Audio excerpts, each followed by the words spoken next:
Hey everyone, hi, welcome back to my channel. My name is Sophie and I'm a YouTuber based in Lagos, Nigeria. If this is your first time here, please don't make it your last. Click the subscribe button and sit back and enjoy this video. So today we'll be talking about the 16 personality test. If this is your first time hearing about it, it's fine. I'm going to talk about it throughout this video. The first time I did this test was in 2023, and when I saw it, I was shocked because I really didn't understand what it was about. I had to do the test because of a job, and I was like, what are they trying to do? Why are they trying to know all of this? But I feel like I believe it's a test that everyone should take at one point or the other in their life, even whether it's for professional or personal reasons. So let's jump right to what exactly is the 16 personality test? So the 16 personality test, just putting it in simple words, it is a psychological tool that helps you understand how you perceive the world and how you make decisions, really. So basically how you see people and how you make decisions for yourself. So there are different categories here. I have my notes here so I don't miss out on anyone, but I think I know some. So you have the extroversion and introversion. So are you an introvert or are you an extrovert? I feel like this one is very clear. Everyone understands.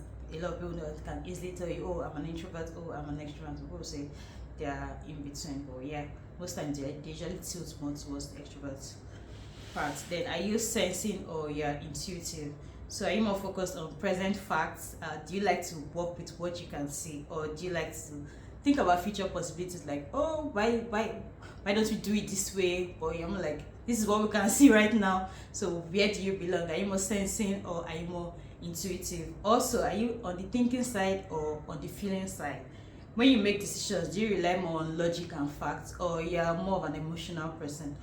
I think a lot of CEOs rely more on logic and facts because it's numbers, right? It's what they can see. And a lot of I won't say women, but we are very emotional beings. I'm one actually, but yeah. Do you take decisions based on personal values and emotions? So yeah, you just find out where you belong here. But I think me, I'm now tilting towards the thinking side. I'll reveal my personality at the end of this video. So the last one, are you more judging or perceiving? So when you say judging, do you prefer structure and order, or you like flexibility and spontaneity? Where do you belong? And this is why people clash, and also it's always good you take this test and know where you belong. And I also encourage, if you have a team you are leading, if you have people you work with, just encourage each and every one of them to take test so that you know where people are coming from. So it doesn't seem like someone is out of place, or someone just doesn't get it, or someone just doesn't want to speak up. It's just their personality most times. It's not like they don't want to do certain things, but it doesn't come natural to them. And speaking for the introverts, because I'm one, there's just about 25% in the world, and the other 75% are extroverts. That is why introverts always look weird when they go to parties and all. And people are just like, why are you acting up? Because their social battery dies very quickly. Yeah, so it's important to take this test, not just for yourself, but also for your career and for your personal development as well, because now you can now see areas you need to work on and improve, and this just helps your growth overall, because the things you don't track, things you don't take note of, you might not be able to change them, but once you know, oh, I want to do this XYZ more, then yes, you can actually make an impact. So I'll just say there are two benefits of taking this test. There are more, but I've just categorize them into two. So the first one is it can help improve your relationship. So your relationship with your team, your relationship with your family, your relationship with your loved one, your relationship with your man or woman as well. Because if you guys are on different sides, you might not understand why certain things don't actually come natural to them. But when you're taking this test gives you like a roadmap to life, because you know why you do certain things and you can actually adjust. So this brings me to the second benefit, which is self-awareness. It makes you a lot more self-aware, and I would just say it feels like you have an edge at the end of the day as opposed to someone that has not taken this test. So for instance, you know that your social battery dies on time, you know you're an introvert, you know your first response you're going to get, the first answer that comes out of your mouth when someone is trying to invite you out is, I'm not going to come.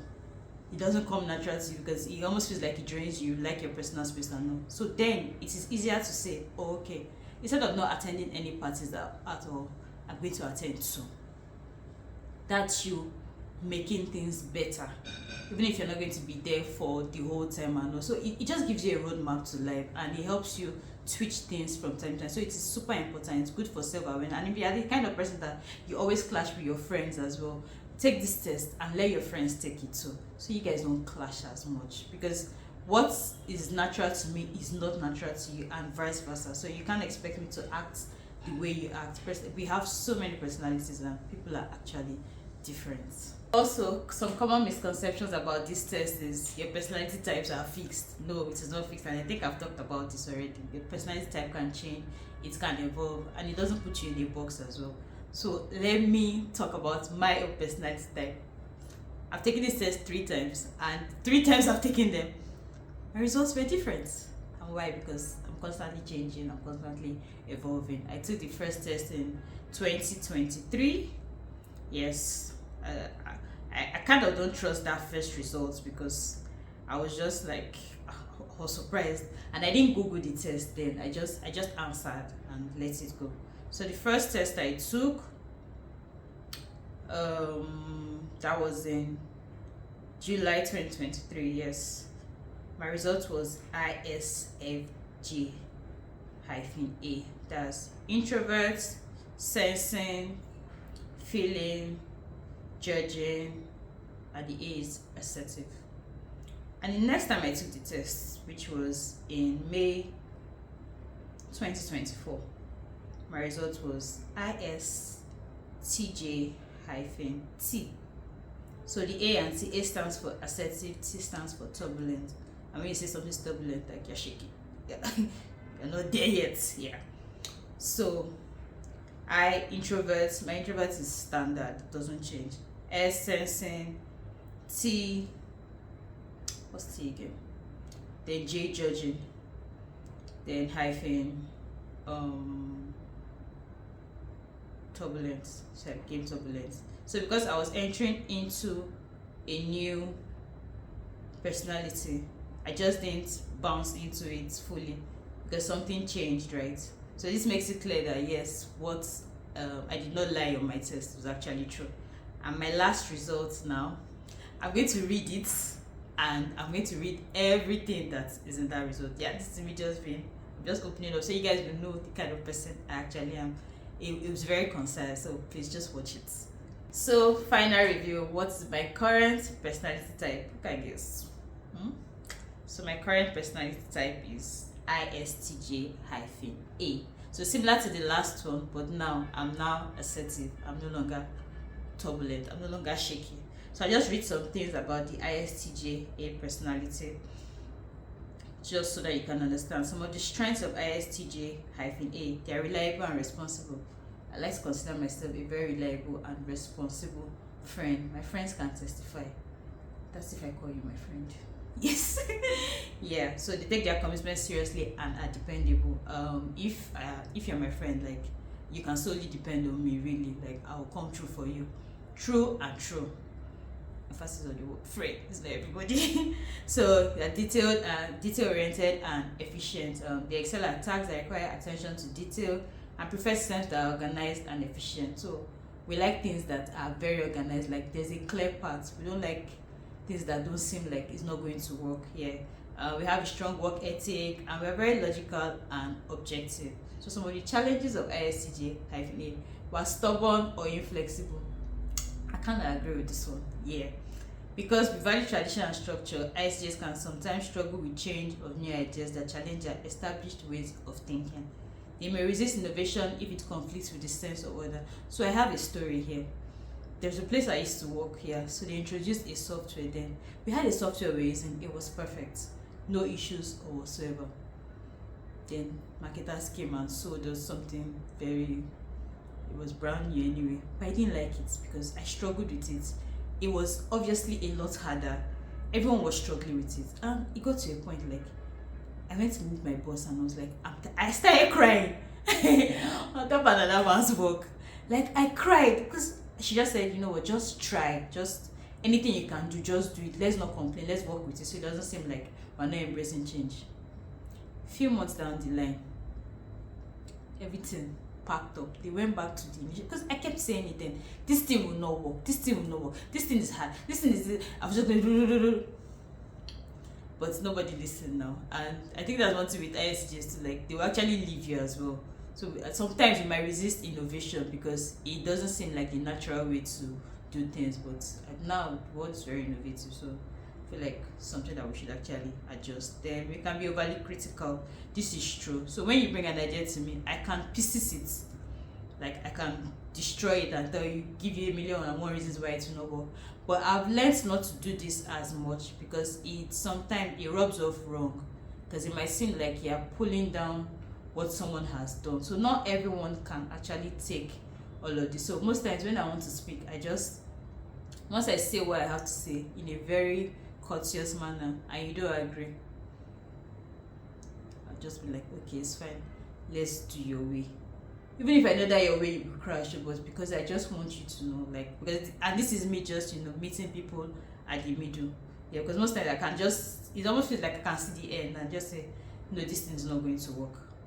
But not in all cases, there are times where I don't see the end. Then you are reluctant to express emotions. So it may come across as cold or distant, especially in personal relationships. This is what my friends will say. That you are mean, yeah, this, but it's not actually being mean. Like almost like those things are not, they're not like very key. But I don't think the word is key really. But you may just come off as being cold or distant. And let me not speak too much about this one. But yeah, I reckon with this one a lot more. Yeah, I reckon with this a lot more, especially in personal relationships. So emotions can be really hard for us to express, and just being vulnerable with people, like we just rather just be macho up. Yeah, and I think that's it for it. Then let me just pick one more. ISTJ relationships: loyal and committed, practical and reliable, private and reserved. Of course, ISTJs are very private and reserved. Like they might not want you to even know anything that is happening. They would rather just be in their own corner, and they show affection in their own quiet way. We usually don't always like loud things really. Then challenges in emotional expression, just like what I said earlier, emotions can be, it almost feels like a tug of war. Yeah.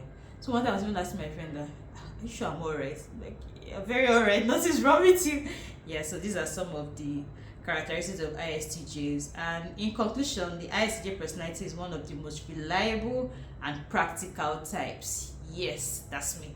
They bring order, structure, and efficiency to whatever they do, whether it's their personal relationships, their work, or their day-to-day lives. Yeah, me again. They are natural problem solvers who thrive on tradition, hard work, and responsibility. We see this hard work part. I want to stop it. Instead of working hard, I just want to live soft. But yeah, you really cannot. According to one of my friends said, it's either you work really hard or you build something that is just going to amass so much wealth for you. Which is why I'll beg you guys to subscribe so I can stop working hard. So yeah, though they may sometimes be seen as rigid or reserved, their loyalty, attention to detail, and practical approach to life make them invaluable friends, partners, and colleagues. Yeah. So yeah, we've come to the end of this video. My personality is ISTJ-A, and I encourage everyone to take this test. I will drop a link to the test in my description box, and please take this test and drop your personality types in the comment section. I can't wait to read from everyone. I hope you've enjoyed this video, and if you'd like to see more, please click the subscribe button. Subscribe. I had a goal for last month to hit 83 subscribers. I only did 50%, so please guys subscribe. So now I'm carrying on deficit of last month plus my goal for this month. Please subscribe, and I'll see you in my next video. Toodles.